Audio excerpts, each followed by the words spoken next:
தொலைபேசி வாயிலாக இணைந்திருக்கிறார் மூத்த பத்திரிகையாளர் திரு ஆர் ராதாகிருஷ்ணன் அவர்கள். சார் வணக்கம். டாஸ்மாக் முறைகேடு வழக்கு விவகாரத்தில் அமலாக்கத்துறை வரம்புகளை மீறி நடந்து கொள்கிறது என்கிற ஒரு காட்டமான விமர்சனத்தையும் தற்போது உச்சநீதிமன்றம் முன்வைத்திருக்கிறது. அதே நேரத்தில் விசாரணைக்கும் தடை விதித்து உத்தரவு பிறப்பித்திருக்கிறார்கள். எப்படி பார்க்கிறீங்க? நிச்சயமாக இது வரவேற்கக்கூடிய ஒரு விஷயமாகத்தான் பார்க்கிறேன். வேற ஒன்றும் கிடையாது. இது ஒரு சாதாரண கரப்ஷன் கேஸாகத்தான் பார்க்க வேண்டும். அது சிபிஐ உள்ள விசாரிக்கலாம், தவறில்லை. ஐடி டிபார்ட்மெண்ட் விசாரிக்கலாம், தவறில்லை. ஆனால் அதை தாண்டி மணி லாண்டரிங் எப்படி வருது எனக்கு புரிய மாட்டேங்குது.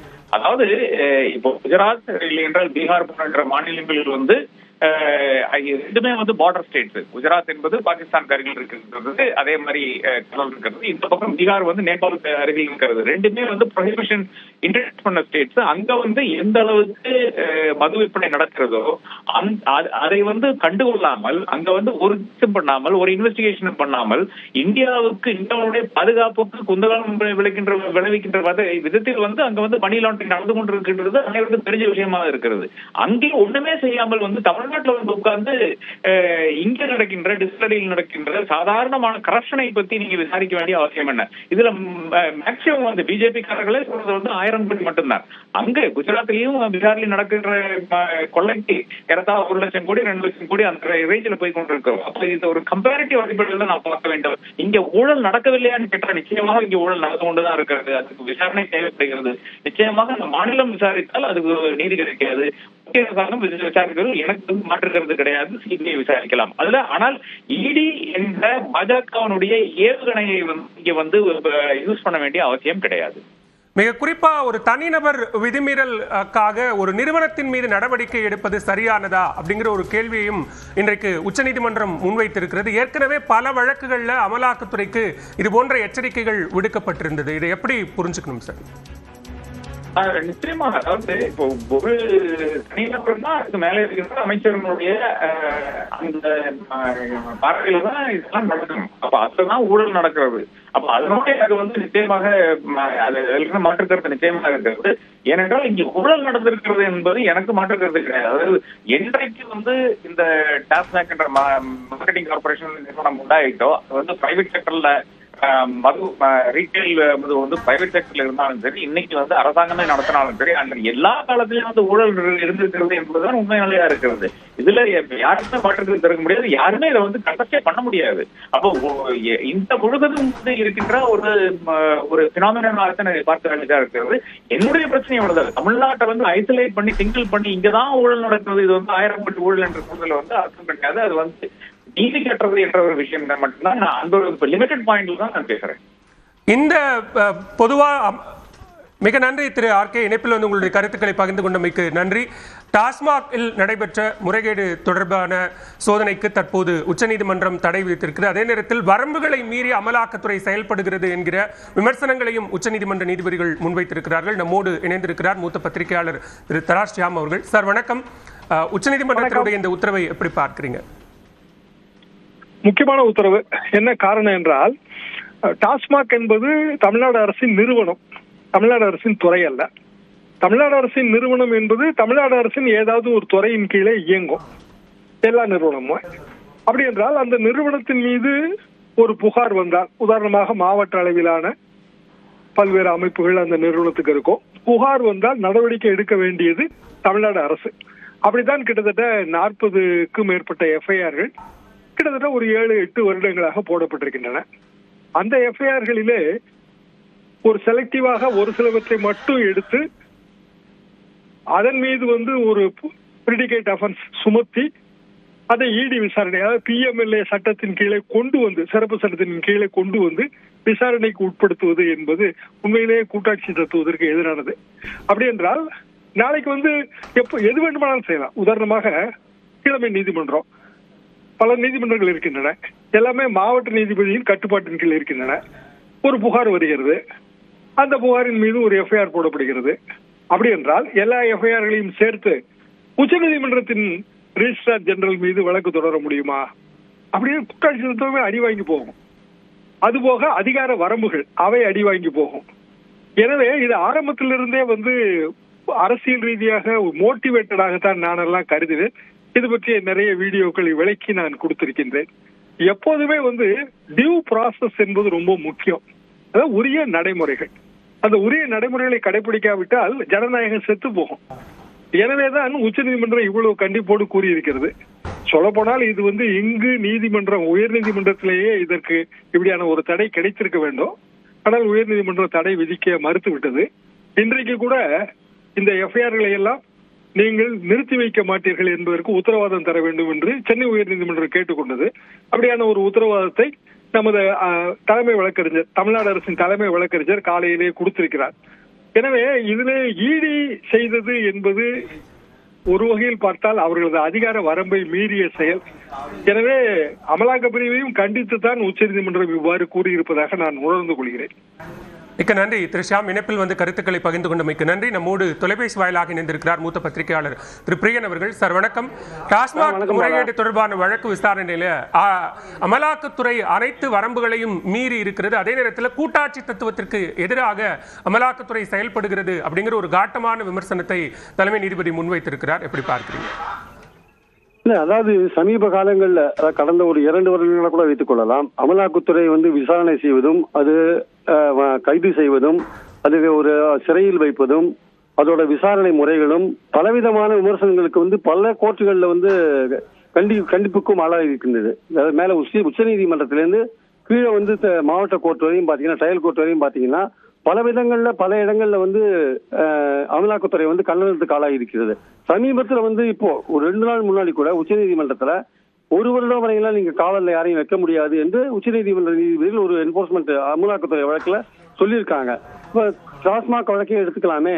இப்ப எனக்கு முன்னால் பேசிய ஒரு மூத்த பத்திரிகையாளர் ஷாம் சார் சொன்ன மாதிரி 41 எஃப்ஐஆர்கள் இருக்கிற இடத்துல நீங்க ஒரு குறிப்பிட்ட எஃப்ஐஆர் மட்டும் செலக்ட் பண்ணி திமுக ஆட்சியை நீங்க டார்கெட் பண்றீங்க, அல்லது திமுக இருக்கிற முக்கிய பிரமுகர்கள் டார்கெட் பண்றீங்கன்னா அது நேரடியா பிளாட்டண்டா நீங்க அதிகார துஷ்பிரயோகம் தானே. அது நீங்க 2017 எஃப்ஐஆர்கள் இருக்கும்போது டாஸ்மாக்ல பாட்டில்ல 10 ரூபாய் வாங்குறதும், டாஸ்மாக்ல பார்களை முறைகேடா டெண்டர் விடுறதும், டாஸ்மாக்ல பாட்டில் கம்பெனிக்கும் டாஸ்மாக்கும் உள்ள டெண்டர் முறைகளை ஆராயறதும், அதுல ஊழல்களை களையறதும், அதே மாதிரி பாத்தீங்கன்னா எக்ஸைஸ் டியூட்டி கட்டாம பாட்டில்கள் வெளில வரதும், இதெல்லாம் இன்னைக்கு நேற்றுக்கு தான் டாஸ்மாக்ல நடக்குதா? டாஸ்மாக் என்னைக்கு ஜெயலலிதாவால் ஆரம்பிக்கப்பட்டதோ அன்னிலிருந்து நடந்துட்டு இருக்கு.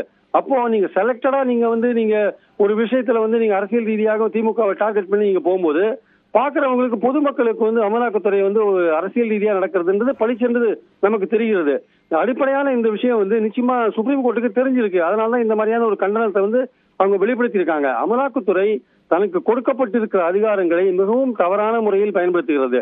அந்த கொடுமையான அந்த சட்டங்கள் ஒரு பரிசீலனையில் இருக்கின்றன. ஆக்சுவலா அது உச்ச நீதிமன்றத்தின் அரசியல் சட்ட அமர்வில் இந்த சட்டங்கள் பரிசீலனையில் இருக்கின்றன. ஏன்னா அந்த அளவுக்கு கடுமையான சட்டங்களா அது இருக்கிறதுனால யாரை வேணா பிடிச்சி எப்போனா சிறையில போடலான்ற ஒரு விஷயம் இருக்கிறதுனால அவர்கள் எப்போதும் வரம்புக்கு மீறி நடந்து கொள்வதும், அரசியல் ரீதியாக அவர்களை பயன்படுத்துவதும் தொடர்ந்து நடந்து கொண்டிருக்கிறது. இந்த விஷயத்தை இன்னைக்கு பயன்படுத்தி எடப்பாடி அவர்கள் உடனே என்ன பண்றாரு, ஸ்டாலின் அவர்கள் இந்தியா கூட்டத்துக்கு போறதே ஏதோ டாஸ்மாக் விஷயத்துல சமரசம் பேசத்தான் போறாருன்னு ஒரு விமர்சனத்தை உள்ளாக்குறாரு. ஸ்டாலின் என்ன சொல்றாரு, நீங்க அமித்ஷாவோட கூட்டணி பேசினது கூட உங்களை அமலாக்கத்துறை மிரட்டதான் சொல்றாரு. அப்போ அமலாக்கத்துறையோட ஒவ்வொரு ஆக்ஷனுக்கும் பாத்தீங்கன்னா அரசியல் ரீதியான ஒரு நோக்கம் கற்பிக்கப்படும் போது இங்க பிரச்சனை எங்க இருக்குன்னு பாத்தீங்கன்னா அமலாக்கத்துறையோட அணுகுமுறையில் தான் இருக்கு. அவங்க ஒரு ப்ரொஃபஷனலா இது அணுகல, எந்த விஷயத்தையும் ப்ரொஃபஷனலா அணுகாம அரசியல் ரீதியா அணுகும் பொழுதுதான் இந்த மாதிரியான கோர்ட்டு கண்டனங்களுக்கு அமலாக்கத்துறை உள்ளாருது. இந்த விஷயத்தை இந்த சுப்ரீம் கோர்ட்டோட டைரக்ஷனை ஒரு கட்டளையாக எடுத்துக்கொண்டு அமலாக்கத்துறையும் மத்தியில் ஆளுகின்ற பாஜகவும் அமலாக்கத்துறை இனிமேல் துஷ்பிரயோகம் பண்ணக்கூடாது, அதிகார துஷ்பிரயோகம் பண்ணக்கூடாது என்ற ஒரு விஷயத்துல ரொம்ப தெளிவாக இருக்கணும். இதே நிலை தொடர்ந்தால் மக்கள் இந்த விசாரணை அமைப்புகளுக்கு மேல் உள்ள நம்பிக்கையை இழந்து விடுவார்கள். மிக்க நன்றி திரு பிரியன். இணைப்பில் கருத்துக்களை பகிர்ந்து கொண்டமைக்கு நன்றி.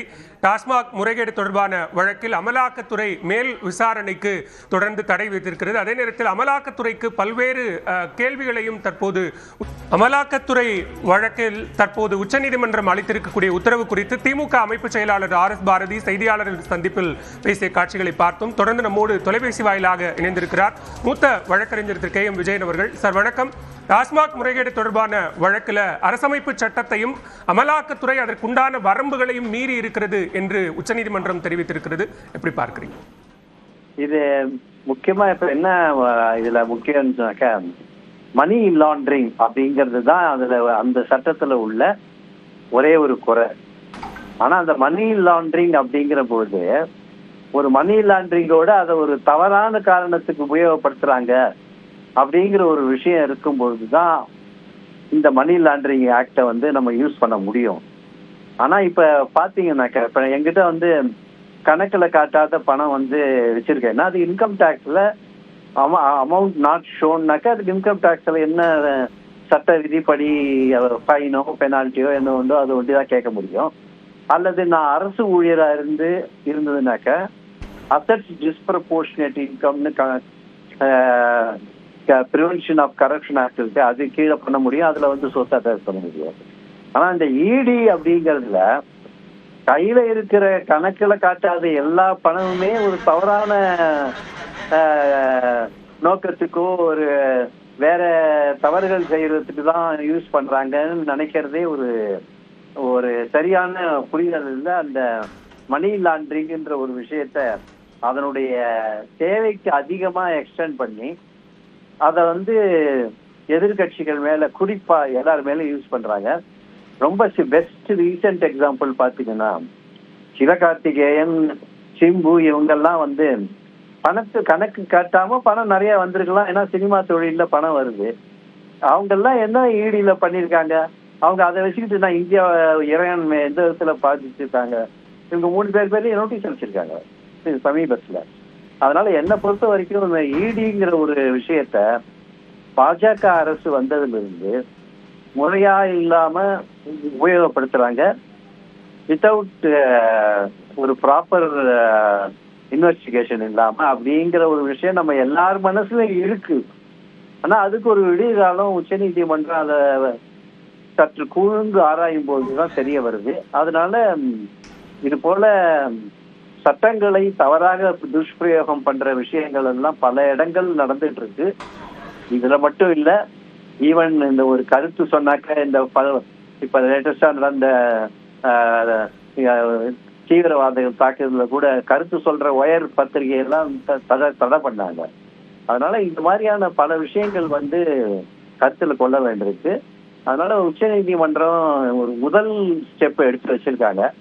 பார்க்கலாம் இது என்ன இருக்கணும்னு. ஏன்னா சட்டத்தின் ஆட்சியில எல்லாமே சட்டப்படியும் கான்ஸ்டிடியூஷன் படி தான் நடக்கணுங்கிறது தான் அதன் நோக்கமே அப்படிங்கிறது வெளியிருக்கு. மிக குறிப்பா அமலாக்கத்துறை வழக்கு பதிவு செய்வதில் காட்டக்கூடிய ஆர்வத்தை அதனுடைய விசாரணையிலும் அதற்கான ஆதாரங்களை திரட்டுவதிலும் காட்டுவதில்லை அப்படிங்கிற விமர்சனத்தை ஏற்கனவே உச்சநீதிமன்றம் முன்வைத்திருந்தது. கிட்டத்தட்ட அதே போன்ற விமர்சனங்களை இந்த வழக்கிலும் முன்வைத்திருக்கிறார்கள். நீங்க மூல வழக்குகளை விட்டுட்டு இப்போ புதிதா வழக்கு பதிவு செய்திருக்கீங்க அப்படிங்கிற கேள்வியையும் கேட்டிருக்காங்க. அதான் 100 கேஸ் ஃபைல் பண்ணாங்கன்னா 3 கூட கன்விக்ட் ஆகிறது, 3 கூட அந்த ஸ்டேஜுக்கு போகவே இல்லை. அந்த வழக்குன்னு ஒண்ணு வச்சுக்கிட்டு ஒரு தொந்தரவை ஏற்படுத்துறது ஒரு விஷயத்தை தவிர வேற எதுவும் அமலாக்கத்துறையில இவ்வளவு கேஸ் ஃபைல் ஆயிருக்கு. எத்தனை இதுல வந்து ட்ரையல் ஸ்டேஜை தாண்டி கன்விக்ஷன் ஆயிருக்கு. ரொம்ப ரொம்ப ரொம்ப புவர் ரேட் அப்படிங்கிறது தான் முக்கியம். மிக்க நன்றி திரு கே. எம். விஜயன், இணைப்பில் வந்து கருத்துக்களை பகிர்ந்து கொண்டமைக்கு நன்றி. டாஸ்மாக் முறைகேடு தொடர்பான வழக்கில் பல்வேறு சரமாரி கேள்விகளை அமலாக்கத்துறையை நோக்கி எழுப்பியிருக்கிறது உச்சநீதிமன்ற தலைமை நீதிபதி அமர்வு. அரசமைப்பு சட்டத்தை தொலைபேசி வாயிலாக இணைந்திருக்கிறார் அஇஅதிமுகவின் செய்தி தொடர்பாளர் முன்னாள் அமைச்சர் திரு வைகை செல்வன் அவர்கள். சார் வணக்கம். டாஸ்மாக் முறைகேடு வழக்கில் உச்சநீதிமன்றம் இன்றைக்கு முக்கியமானது ஒரு உத்தரவை பிறப்பித்திருக்கிறது, விசாரணைக்கு தடையும் விதித்திருக்கிறது. எப்படி பார்க்கிறீங்க இந்த உத்தரவை? வணக்கம். சோதனையில் 1000 கோடி ரூபாய் முறைகேடு நடந்திருப்பதற்காக குற்றத்தை வைத்தது. அதற்கு பல்வேறு கோணங்களில் இந்த அரசு பதிலளித்த போதிலும் கூட அதற்குரிய உச்ச நீதிமன்றத்திலே அணுகி இந்த வழக்கு குறித்தான தீர்ப்பை பெற்றிருக்கிறது. இது ஒரு இடைக்கால தீர்ப்பு தான், டெம்பரவரி ரெமிடி. இதற்கு ஒரு தடையை வழங்கியிருக்கிறார். ஆக உச்ச நீதிமன்றத்தினுடைய தீர்ப்புக்கு அது குறித்தான விமர்சனத்தை நாம் முன்வைக்க விரும்பவில்லை. ஆனால் 1000 கோடி முறைகேடு நடந்திருக்கிறது என்பதில் பல்வேறு குற்றச்சாட்டுகள் பல்வேறு தரப்புகளுடைய ஆதாரங்களை வைத்துத்தான் ஒரு ஈடிஏ சோதனைக்கு வருகிறது. ஆக குற்றச்சாட்டே நடக்கவே இல்லை என்று முழுமையாக மறுதளித்து விட முடியாது. குற்றச்சாட்டு நடந்திருக்கிறது, குற்றச்சாட்டை சம்பந்தப்பட்டவர்கள் யாரெல்லாம் இருந்திருக்கிறார்கள், ஆக அந்த அதிகாரி மேலாண்மை இயக்குனர் மேனேஜிங் டைரக்டர் ஐஏஎஸ் அதிகாரியுடைய வீட்டிலே வெளியே கடித்தெறியப்பட்ட காகிதத்திலே அன்பு தம்பி என்று குறிப்பிடப்பட்டிருக்கிறது. அவர் யார், யார் அந்த தம்பி என்கிற 1000 கேள்விகள் எழுந்திருக்கிறது. ஆக இந்த இடைக்கால தடை உச்ச நீதிமன்றத்திலே பெற்றதன் மூலமாக இதில் பிரச்சனை இல்லை என்று திராவிட முன்னேற்ற கழகத்தின் அரசு தத்துவிட முடியாது. மக்கள் மன்றத்திலே அவர்கள் பதில் சொல்ல வேண்டும். இதில் மிகப்பெரிய முறைகேடு நடந்திருக்கிறது என்பது உண்மையான ஒன்று என்பதான் அண்ணா திராவிட முன்னேற்ற கழகத்தினுடைய பார்வை. இல்ல, உச்சநீதிமன்றம் அதைத்தான் கேள்வி எழுப்புறாங்க. 1000 கோடி என்று உருவகப்படுத்தப்படும் அந்த தொகையின் தொடர்பான முறைகேடுகள் தொடர்பான மூல வழக்குகள் எங்க? டிவிஎஸ்சி மாதிரியான ஒரு அமைப்பு தொடர்ந்த வழக்கின் விசாரணை நடைபெற்றுக் கொண்டிருக்கும் போது அமலாக்கத்துறை இதுல நுழைந்ததற்கான காரணம் என்ன, இதுல தவறு நடந்திருக்கிறது அப்படிங்கிறதுக்கான ஆதாரங்கள் எங்க அப்படின்னு நிறைய கேள்விகளை அமலாக்கத்துறையை நோக்கி எழுப்பி இருக்கிறது உச்சநீதிமன்றம். அதான் அதற்குரிய ஆதாரங்களை அடுத்தடுத்த விசாரணையில அமலாக்கத்துறை முன்வைப்பார்கள். இது அவர்களுடைய வேலை. ஆக அடிப்படை ஆதாரம் பெற்று எந்த விசாரணையும் நடைபெறப் போவதில்லை, எந்த விசாரணையும் அவர்கள் வரப்போவதில்லை. அடிப்படை ஆதாரங்களை தான், அதனுடைய அடிப்படையில் தான் ரெய்டு நடத்துகிறது இடி. ஆகவே அடுத்தடுத்த நீதிமன்றங்களில் அந்த ஆதாரங்களை அவர்கள் சமர்ப்பிக்கலாம். அது அவர்களுடைய வேலை. ஆனால் முழுமையாக இதிலிருந்து தப்பித்து விடலாம். இந்த இடைக்கால தடையில் மூலமாக ஒரு இடைக்கால ஒரு தீர்வை எட்டிப்பிடிக்க, ஆனால் தவறை மக்கள் மன்றத்திலே திராவிட முன்னேற்ற கழகத்தினுடைய அரசு வெளிப்படுத்த வேண்டும், தெரியப்படுத்த வேண்டும். இல்ல, திமுகவினுடைய குற்றச்சாட்டு என்பது பாஜகவும் அதிமுகவும் இப்போ கைகோர்த்து கொண்டு திமுக அரசு மீது ஒரு களங்கம் ஏற்படுத்தும் வகையில் இது போன்ற குற்றச்சாட்டுக்களை ஏற்படுத்த முயற்சிக்கிறார்கள். ஆனா நீதிமன்றம் வரைக்கும் போய் அந்த குற்றச்சாட்டுக்கள் இல்லை என்பதை நாங்கள் நிரூபிக்கிறோம் அப்படின்னு சற்று முன்னர் திமுக அமைப்பு செயலாளர் RS பாரதி கூறினார். அதாவது டாஸ்மார்க்ல முறைகேடு நடைபெறும் இல்லையா? ஏற்கனவே டாஸ்மார்க்ல வேலை நேரத்துக்கு போக, கடையில் வேலை நேரத்தின் முன்பகுதியிலும் வேலை விட்ட பிறகு பின்பகுதியிலுமாக டாஸ்மார்க் சரக்குகள் விற்கப்படவில்லையா? பாட்டிலுக்கு 10 ரூபாய்க்கு மேலே விற்கப்படவில்லையா? அங்கீகாரமற்ற அல்லது அனுமதியற்ற டாஸ்மார்க் பார்கள் தமிழ்நாடு முழுவதும் நிரவி பரவி கிடக்கிறது. இதற்கெல்லாம் அரசாங்கம் என்ன பதில் சொல்ல போகிறது? இப்படி 1000 குற்றச்சாட்டுகள் டாஸ்மார்க் நிறுவனத்திடமிருந்து இருக்கிறது. இதற்கெல்லாம் அரசு தான் உரிய முறையிலே மக்கள் மன்றத்திலே பதில் சொல்ல வேண்டும். மிக்க நன்றி திரு வைகை செல்வன். இணைப்பில் வந்து கருத்துக்களை பகிர்ந்து கொண்டமைக்கு நன்றி. டாஸ்மாக் முறைகேடு வழக்கு தொடர்பாக உச்சநீதிமன்றம் பிறப்பித்திருக்கக்கூடிய முக்கியமான உத்தரவு, அதே நேரத்தில் அமலாக்கத்துறையை நோக்கி எழுப்பி இருக்கக்கூடிய சரமாரியான கேள்விகள் என்பது முக்கியத்துவம் வாய்ந்ததாக பார்க்கப்படுகிறது. 1000 கோடி ரூபாய் முறைகேடு தொடர்பான வழக்கையினில் இதனுடைய மூல வழக்குகள் எங்கே?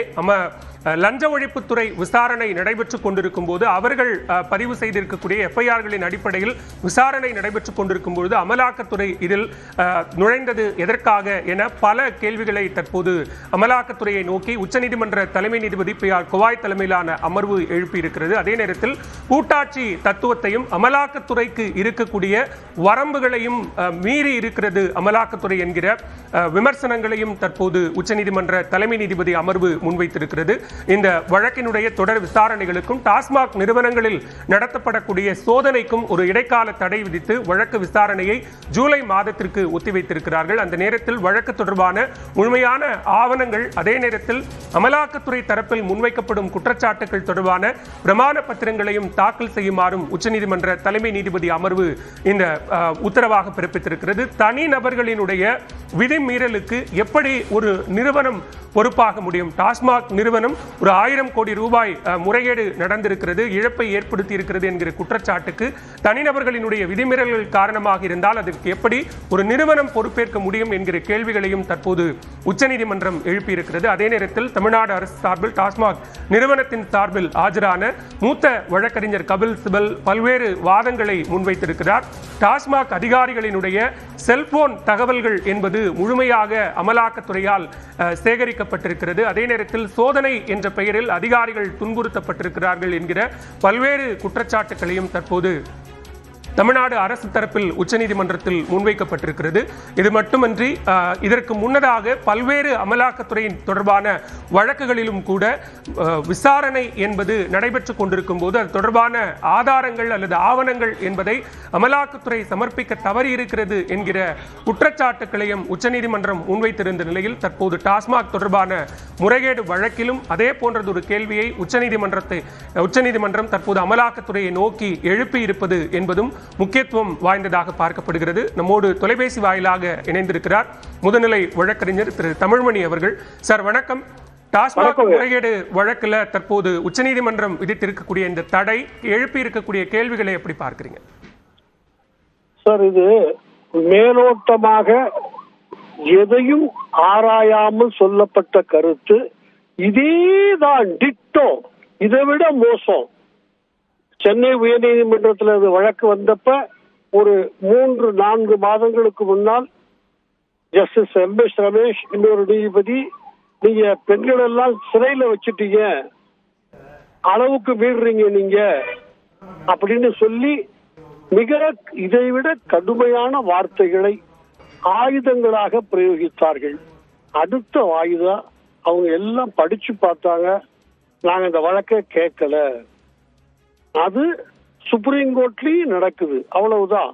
இதுல சுப்ரீம் கோர்ட்டுங்கிறதுனாலயே அவர்கள் எல்லாம் தெரிந்தவர்கள் என்கிற எண்ணம் யாருக்கு எழுந்தாலும் தவறு.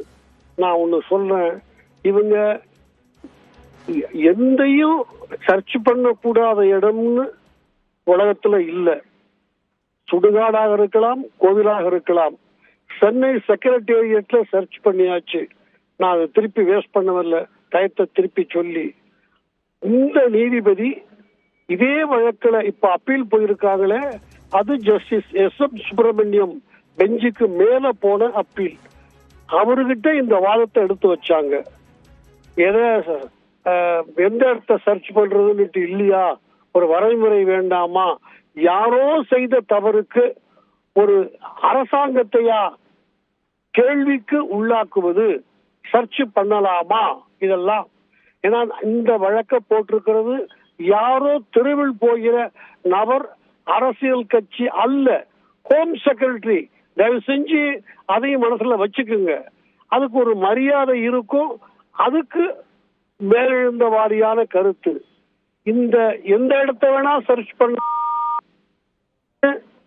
இந்த வழக்கு போட்டவங்க சென்னை உயர்நீதிமன்றம் ஜஸ்டிஸ் SM சுப்பிரமணியம் இன்னொரு நீதிபதியிட்ட கேட்டப்ப அவரு சிரிச்சிட்டு பதில் சொன்னாரு. ஹைகோர்ட்டை செக்அப் பண்ணாங்க போலீஸ், ஸ்டேட் போலீஸ், நாங்க வெக்கப்படலையே, அவமானப்படலையே. எல்லாரும் அதிர்ந்து போனாங்க. உங்களுக்கு எல்லாம் தெரிஞ்சதுதான், உங்களுக்கு எல்லாம் தெரியாது. என்னை விட பத்திரிகையாளர் உங்களுக்கு அதிகமா தெரியும். அததான் அவங்க சொன்னாங்க நீதிபதிக்கு 2 பேரும். ஆம்ஸ்ட்ராங் கேஸ்ல வெடிகுண்டு ஹைகோர்ட்டுக்குள்ள எடுத்து வரப்பட்டது அப்படின்னு விசாரணையில தமிழ்நாடு போலீஸ் கண்டுபிடிச்சு, தமிழ்நாடு போலீஸ் ஹைகோர்ட் ஃபுல்லா செக்அப் பண்ணணும்னு சொன்னாங்க. நாங்க வெக்கப்படல, ஐயோங்களை கத்தரை வாங்க பண்ணுங்கன்னு சொன்னோம். பண்ணி பார்த்துட்டு அவங்க என்ன கருத்துக்கள் ஏதாவது மாற்றங்கள் சொன்னாங்கன்னா இந்த வாசலை மூடு, அந்த வாசலை திறந்து வைன்னு கேட்போம். நாங்க போலீஸுக்கு சென்னை உயர் நீதிமன்றம் மேலே இல்லை, போலீஸ் பவரை அவங்க செய்யறாங்க. ஹைகோர்ட்டுக்குள்ள வெடிகுண்டு வந்துச்சு, வந்திருக்க கூடாது. எப்படி வந்துச்சு, இன்னொரு தடவை வரக்கூடாதுங்கிறதுக்காக எந்த நடவடிக்கை எடுத்தாலும் நாங்க கோஆபரேட் பண்ணுவோம். இது பப்ளிக்ல அவர் சொன்னாரு, எல்லா பத்திரிகையிலையும் டிவிலையும் வந்துச்சு, நானும் கேட்டேன், உங்களுக்கும் ஞாபகம் இருக்கும் நினைக்கிறேன். எனவே ஒரு மேலெழுந்த வாரியான கருத்துக்களை வைத்து எந்த முடிவுக்கும் வரக்கூடாது. சுப்ரீம் கோர்ட்ல இன்னும் கவுண்டர் போடல. எங்க இவங்க விதி மீறாங்க, அத்துமீறாங்கன்னு சொன்னா இல்ல. இது வரைக்கும் இந்த வழக்கு சென்னையில 3 மாசம் நடந்துச்சு. யாராவது ஒருத்தர் இவங்க வீட்டுக்கு அனுப்பின துன்புறுத்தினாங்க. அந்த பொண்ணு பேரு வரலட்சுமி, அந்த ஆணு பேரு கிருஷ்ணமூர்த்தி, மும்தாஜ் பேகம், ஏதாவது சொல்ல முடிஞ்சுதா? பொத்தாம் பொதுவாகவே சொல்லுகிறார்கள். அதை படிக்கிற போது உச்ச நீதிமன்ற நீதிபதிகளும் உங்களையும் என்னையும் போல உள்ள மனிதர்கள் தான் படிக்கிற போது கோபம் வரும், அதை வெளிப்படுத்தி இருக்கிறார்கள். இவர்கள் அதற்கு கவுண்டர் போட்டு பதில் சொன்ன பிறகு நிச்சயமா இந்த வழக்கு தள்ளுபடி செய்யப்படும் என்று நான் ஒரு வழக்குரைஞனாக ஆணித்தரமாக நம்புகிறேன். மிக்க நன்றி திரு தமிழ்மணி. இணைப்பில் வந்து உங்களுடைய கருத்துக்களை பகிர்ந்து கொண்டமைக்கு நன்றி. நம்மோடு தொலைபேசி வாயிலாக இணைந்திருக்கிறார் பத்திரிகையாளர் திரு அரவிந்த் குணசேகர் அவர்கள். அரவிந்த் வணக்கம். இன்றைக்கு நடைபெற்ற விசாரணையில் உச்சநீதிமன்ற தலைமை நீதிபதி அமர்வு பல்வேறு முக்கியமான உத்தரவுகளை பிறப்பித்திருக்கிறார்கள். அதே நேரத்தில் இடியை நோக்கி எழுப்பியிருக்கக்கூடிய கேள்விகள் என்பதும் முக்கியத்துவம் வாய்ந்ததாக பார்க்கப்படுகிறது. உங்களுடைய கருத்து? மிகவும் ஒரு முக்கியமான ஒரு உத்தரவை தான் இன்றைய தினம் உச்சநீதிமன்றமானது பிறப்பித்திருக்கிறது. அதாவது தமிழக லஞ்ச ஒழிப்புத்துறை ஒரு 41 எஃப்ஐஆர்களை பதிவு செய்கிறார்கள். 2016 2021 ஆண்டு வரை 41 எஃப்ஐஆர்கள் தமிழக லஞ்ச ஒழிப்புத்துறை பதிவு செய்கிறார்கள். யாருக்கு எதிராக பதிவு செய்கிறார்கள்? டாஸ்மாகில் கீழமை நிலையங்களில் பணிபுரியும் அலுவலர்களுக்கு எதிராக இந்த எஃப்ஐஆர்கள் பதிவு செய்யப்படுகிறது. அதாவது திடீரென லஞ்ச ஒழிப்புத்துறை ஒரு சர்ப்ரைஸ் செக், அதாவது திடீர் சோதனையில் ஈடுபடுவார்கள். அந்த சோதனையில் ஈடுபடும் போது அவர்கள் வசம் 2000 3000 ரூபாயோ அதிகமாக இருக்கும் பட்சத்தில் அவர்களுக்கு எதிராக ஒரு வழக்கை பதிவு செய்வார்கள். அப்படித்தான் ஒரு 41 வழக்கானது பதிவு செய்யப்பட்டிருக்கிறது. அதில் ஒரு சில வழக்குகள் 2017-18 ஆண்டுகளில் பாட்டிலுக்கு ஒரு 10 ரூபாய் அதிகமாக வைத்து விற்பனை செய்தார்கள் என்ற குற்றச்சாட்டின் அடிப்படையில் 2017-18 19-20-21 அதாவது ஒரு 5 ஆண்டுகளில் 41 வழக்குகள் பதிவு செய்யப்படுகிறது. இந்த 41 வழக்குகளை முகாந்தரமாக எடுத்துக்கொண்டுதான் அமலாக்கத்துறை இந்த சட்டவிரோத பண பரிவர்த்தனை வழக்கில் விசாரணையை துவக்குகிறார்கள். 2016 2021 வரை பதிவு செய்யப்பட்ட எஃப்ஐஆர்களை கணக்கில் கொண்டு 2025 ஆண்டு டாஸ்மாக் தலைமை அலுவலகத்தில் சோதனை செய்கிறார்கள். இதனை எதிர்த்துதான் தமிழரசானது உச்சநீதிமன்றத்தில் வழக்கை பதிவு செய்திருந்தார்கள். இன்றைய தினம் இந்த வழக்கு விசாரணைக்கு வரும்போது உச்சநீதிமன்றம் நியாயமான கேள்வியை முன்வைக்கிறார்கள். அதாவது ஒரு நிறுவனத்தில் கீழமை பணிபுரியும் ஒரு சில அதிகாரிகள் தவறு செய்கிறார்கள், அவருக்கு எதிராக எஃப்ஐஆர் பதிவு செய்யப்படுகிறது என்றால் அதனை முகாந்தரமாக எடுத்துக்கொண்டு தலைமை அலுவலகத்தில் இது போன்ற சோதனையை நடத்தலாமா என்ற கேள்வியை தான் உச்சநீதிமன்றமும் அமலாக்கத்துறையிடம் கேட்கிறது.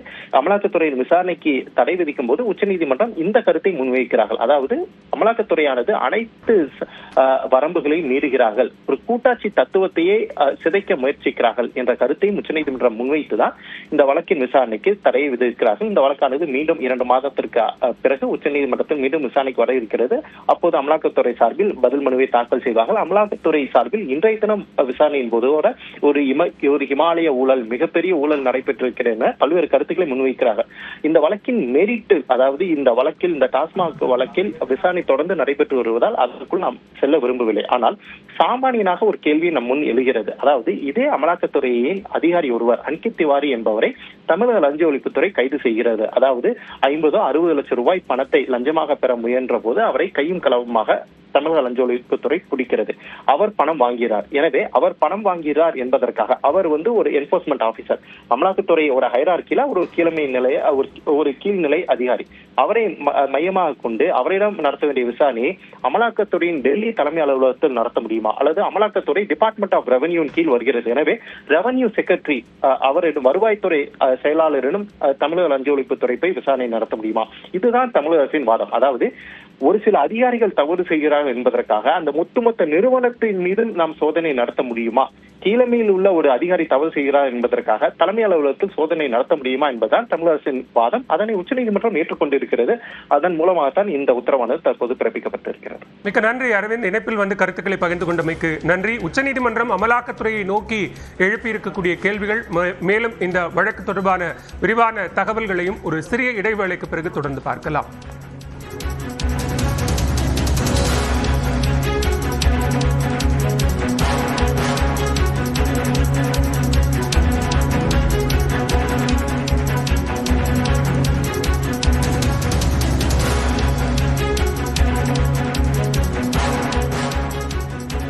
டாஸ்மாக் முறைகேடு தொடர்பான வழக்கில் உச்சநீதிமன்றம் அமலாக்கத்துறைக்கு ஒரு தடை உத்தரவை பிறப்பித்திருக்கக்கூடிய அதே நேரத்தில் பல்வேறு கேள்விகளையும் எழுப்பியிருக்கிறது. இது தொடர்பான கருத்துக்களை பகிர்ந்து கொள்வதற்காக நம்மோடு இணைந்திருக்கிறார் மூத்த வழக்கறிஞர் திரு ஜோதி அவர்கள். சார் வணக்கம்.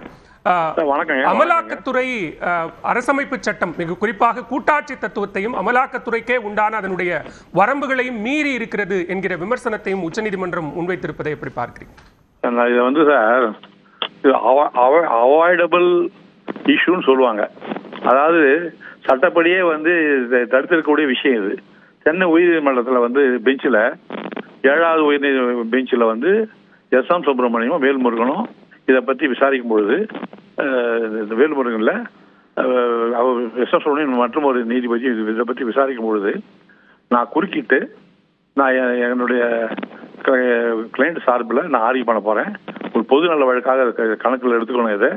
ஏன்னா இது வந்து பொது சம்பந்தப்பட்ட விஷயங்கள் நிறைய இருக்குது இதில். அதனால என்னை வந்து விசாரிக்கணும், நான் ஆர்கியூ பண்ண என்னை அலோவ் பண்ணணும்னு 2 முறை போராடினேன். முதல் நாளும் போராடினேன், மறுநாளும் போராடினேன். ஆனால் முடியாது, கேட்க முடியாது அப்படின்னு அவங்க சொல்லிட்டாங்க. ஆனால் அப்பொழுதே நான் வந்து அதை சக தோழர்களோட தான் பேசிக்கிட்டேன், பல வழக்கறிஞர்களையும் பேசிக்கிட்டேன். சென்னை உயர்நீதிமன்றம் வந்து ஒரு அணுகுமுறை வந்து இன்னும் கொஞ்சம் நல்லபடியாக போயிருக்கலாம் இதில் அப்படின்ற வருத்தம் எனக்கு இருந்தது. இப்போ அந்த வருத்தம் வந்து உயர்நீதிமன்றம் வந்து உச்சநீதிமன்றம் சிறந்த முறையில் டீல் பண்ணியிருக்கு. ஏன்னா ஒரு வழக்கு விசாரணை என்பது என்னன்றது பல அம்சங்கள் இருக்காது, அதெல்லாம் கவனிக்க தவறிட்டாங்க சென்னை உயர்நீதிமன்றத்தில். திரும்ப திரும்ப அவர் வந்து அந்த பெஞ்ச் வந்து ஒரு பல விஷயங்களை வந்து முன்னோக்கி எடுத்துக்கொள்ளவே இல்லை. சட்ட விஷயங்களை பற்றி சரியான முறையில் அவங்க அணுகலன்றது தான் எங்களோட வருத்தங்களே. இது உயர்நீதிமன்றம் போகாத மாதிரி, உச்சநீதிமன்றம் போகாத மாதிரி உயர்நீதிமன்றத்தில் இது முடிச்சிடலாம் அந்த வழக்கை. ஆனால் அவசரப்பட்டு அவங்க ஏதோ அவங்க மனசுல தோன்றிருக்கு. ஆனால் இது எவ்வளவு சிரமங்கள் உருவாக்குது, எந்த மாதிரி இது பொதுமக்கள் விஷயங்களை பாதிக்குது அப்படிங்கிறத கருத்தில் கொண்டு நீதிமன்றங்கள் வந்து செயல்பட்டா இன்னும் நல்லா இருக்கு. இதோட உயர்நீதிமன்றம் போயிருக்க வேண்டிய அவசியமே இருந்திருக்காது டாஸ்மாக்கு.